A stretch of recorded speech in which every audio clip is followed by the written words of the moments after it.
Komið sæl og velkomin heim í stofu. Ég heiti Bryndís Svavarsdóttir. Í dag 8. maí er mæðradagurinn. Það er svona að segja til hamingju með daginn, mæður. En þema dagsins er vegurinn til lífsins.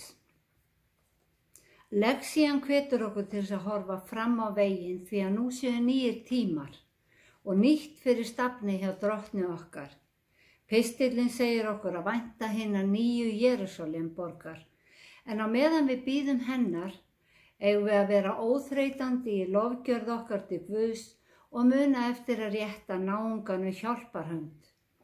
Í Guðspjallinu reynir Jesús að útskýra fyrir lærisveinunum að hann sé á förum, en þeir skuli ekki hryggjast vegna þess að þeir muni hittast aftur í ríki hans. En við skulum byrja þessa stund á því að signa okkur og við segjum saman í nafni Guðs Föður, Sonar og Heilags Anda. Amen. Guðspjallið er úr Jóhannesar Guðspjalli 16. kafla og hljóðar þannig. Innan skams sjáið þið mig ekki lengur og aftur innan skams munu þér sjá mig. Þá sögðu nokkrir lærisveina hans sín á milli, hvað er hann að segja við okkur? Innan skams sjáið þér mig ekki og aftur innan skams munu þér sjá mig. Og ég fer til föðurins. Lærisveinarnir spurðu hvað merkir þetta innan skams. Við vitum ekki hvað hann er að fara.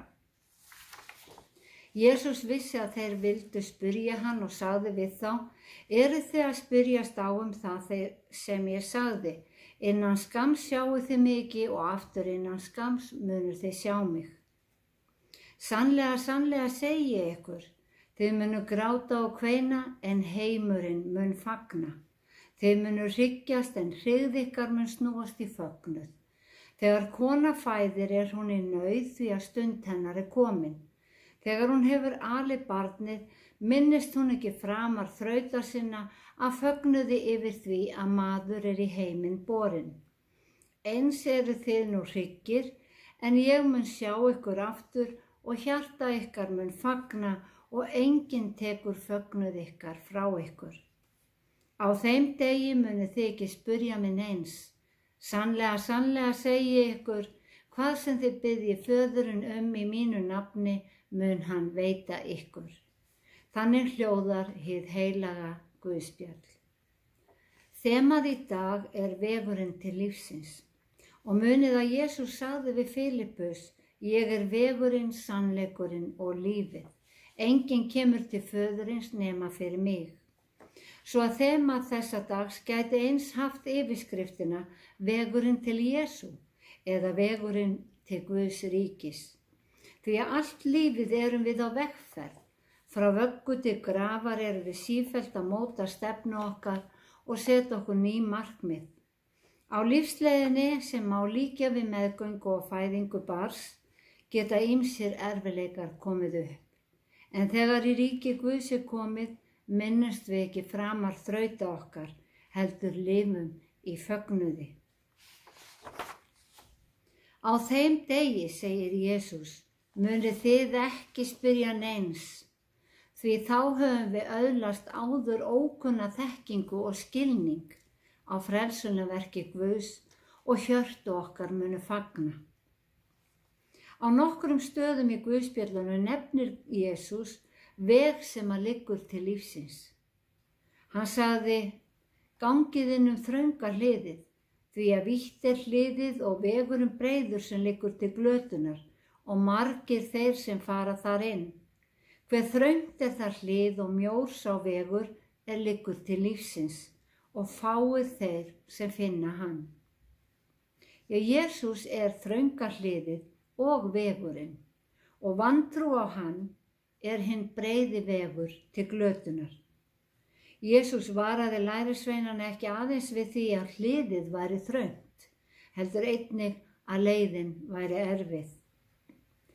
Ekki samt á þann hátt að kenningar hans eða breyttur hugsunar eða lífsháttur væri svo erfiður.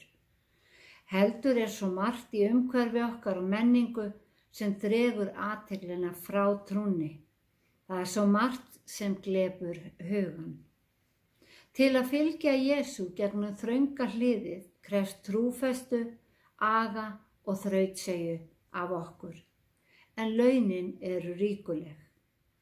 Og Jesús sagði, hver sem er ekki með mér er á móti mér, og hver sem safnar ekki saman með mér, hann sundur dreifir. Þetta er eins og þegar peningi er kastað, hann lendir á annarri hvorri hliðinni, með eða á móti. Og tímarnir hafa ekkert breyst, alltaf fjölgar því í heiminum sem glepur hugan. Páll skrifar í öðru Þessalóníkubréfi, látið engan villa ykkur á nokkurn hátt. Ekki kemur dagurinn nema fráhvarfið komi fyrst og maður lögleysisins komi fram, sonur glötunarinnar, sem setur sig á móti Guði, hreykir sér yfir allt sem heitir Guð eða helgur dómur, sest í musteri Guðs og gerir sjálfan sig að Guði. Og það vill þannig til að musteri gyðinga, sem var helgasti staður þeirra í Jerúsalem, féllum árið 70 eftir Krist. Það var lagt í rúst og nú stendur þar moska. Í bréfinu stappar Páll stálinu í menn og hvetur þá til að bíða þolinmóðir eftir endurkomu Krists. Gefast ekki upp og falla ekki frá trúnni þegar manni lögleysisins, syni glötunarinnar, vex ásmegin og öðlast meira fylgi í heiminum. Fylgið ekki háttsemi þessa heims, skrifar hann í Rómverjabréfinu. Látið heldur umbreytast með hennu nýja hugafari og læri svo að skilja hver sé vilji Guðs, hið góða, fagra og fullkomna. Af tæpum 8 milljörðum jarðarbúa er talið að 85% þeirra fylgi einhverju trúarbragði. Rúmlega 1/4 er kristinnar trúar, svo að hinum megin á peningnum er 3/4 af mannkyninu. Og Jesús sagði, sá sem er ekki með mér er á móti mér. Í lexíunni erum við hvött til þess að horfa fram á veginn. Minnist hvorki hins liðna né hugleiði það sem var. Nú hef ég nýtt fyrir stafni, nú þegar vottar fyrir því, sjáu þið það ekki, ég geri veg eyðimörkina og fljót í auðninni, segir drottinn Guð. Það reynist hverjum manni hægara sagt en gert að slá striki yfir það sem er liðið. En okkur er lofað að við verðum ekki metin eftir gömlum mistökum, heldur eftir því hvort að trúin finnist í hjörtum okkar. Eða eins og segir í versi vikunar, ef einhver er í Kristi, er hann orðinn nýr maður.